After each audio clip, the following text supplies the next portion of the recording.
C'est un rendez-vous international devenu l'un des symboles de la scène culturelle marocaine. Le Salon international de l'édition et du livre a ouvert ses portes ce 1er mai à Rabat et ce jusqu'au 10 mai prochain. Et pour cette 31e édition qui a pour thème Ibn Battuta et le récit du voyage, la France est le pays invité d'honneur et comme tous les ans, l'Afrique subsaharienne est bien représentée dans ce salon et c'est ce dont vous allez nous parler ce soir, Christian. Absolument. Bonsoir. Alors pour commencer, quelques mots sur cet événement qui est l'un des plus grands salons du livre en Afrique. Alors le Salon international de l'édition et du livre a été créé en 1987 et il se tient à Rabat depuis 2022. Et d'après les organisateurs de cet événement, il attire chaque année près de 500 000 visiteurs. Et pour cette édition 2026, qui coïncide avec la désignation de Rabat comme capitale mondiale de la culture par l'UNESCO, capitale mondiale du livre, pardon, par l'UNESCO, eh bien, ce sont 61 pays qui sont représentés, 900 exposants attendus tout au long du salon et plusieurs centaines de rencontres et de débats qui sont organisés. Et c'est donc un salon avec une forte participation internationale et un focus sur l'Afrique subsaharienne. Pourquoi le Maroc fait-il ce choix, Christian?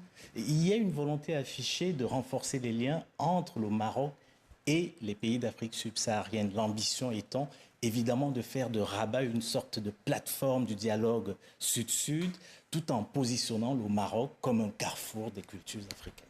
Et justement, on va écouter à ce propos le professeur Benachir Bouaza, membre du conseil scientifique du Salon international de l'édition et du livre de Rabat. Le Salon du livre, comme d'autres événements culturels organisés au Maroc, n'est-ce pas, est une contribution à la réponse à la question « Qu'est-ce que l'Afrique ?» Mais qu'est-ce que l'Afrique? Ben justement, nous tentons ici, à partir de ce Salon du livre, n'est-ce pas, de consacrer des éléments de réponse, version marocaine, à cette question de qu'est-ce que l'Afrique. Si le Maroc construit des ponts divers et variés, destinés à articuler sa culture autour et sur les différentes cultures constitutives du paysage culturel africain et panafricain, c'est parce que le Maroc est très anciennement situé en Afrique et il parle à partir de l'Afrique et il parle l'Afrique.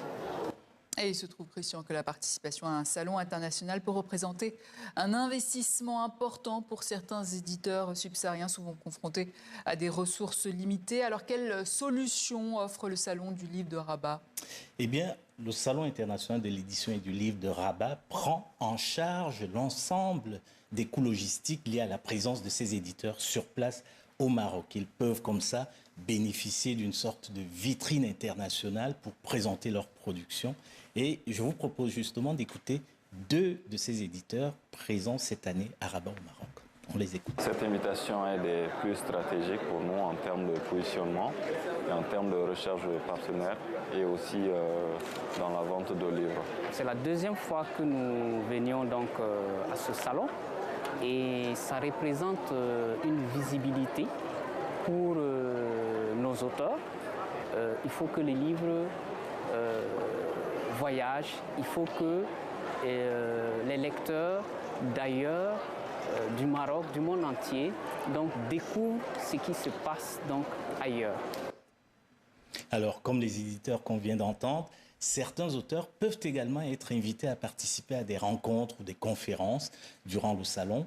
Et Ismaïla Samba Traoré, éditeur et écrivain malien, nous explique un peu quelle est l'importance, à ses yeux évidemment, de ce salon. On l'écoute.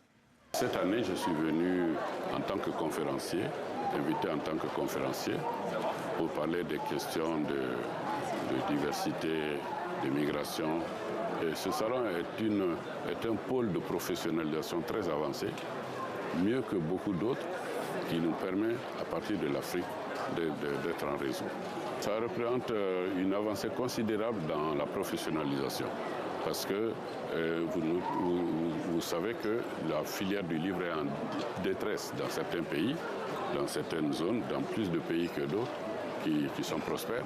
Et ce que fait le Maroc est très important dans la mesure où ce salon structure les professionnels, les met en présence et les aide à se parler, à se mettre en réseau. C'est ainsi qu'on retrouve des éditeurs qu'on ne rencontre pas en cours d'année. des confrères éditeurs, des auteurs et bien entendu des libraires. Je rappelle qu'Ismaïla Samba Traoré, qu'on vient d'écouter, est présent cette année à Rabat au Maroc.